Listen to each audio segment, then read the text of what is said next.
Juli, när som sommaren är som bäst, när hon dansade för morfar som hon gillade allra mest. Hennes morfar satt och nynnade på en sommarmelodi.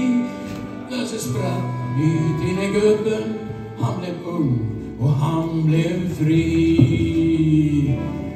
Så han tog av sig sin kavaj, sparkade av sig båda skorna, och så spottade han ut snuset.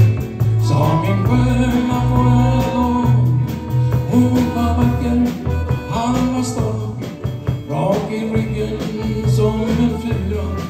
Det var sommaren, det var glädje, och hon dansade och sjöng la la la.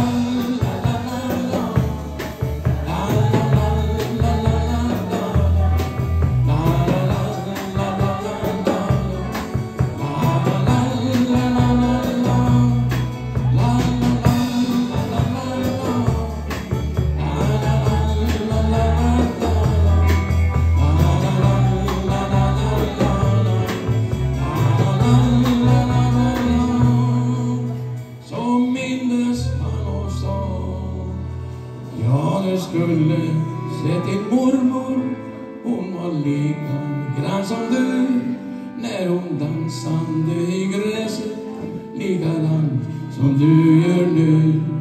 Hennes hår var blekt av solen, hennes kind var smuldronröd. Hon var ju liksom en lilja, hennes kärlek var som glöd. Så han tog av sig sin kavaj,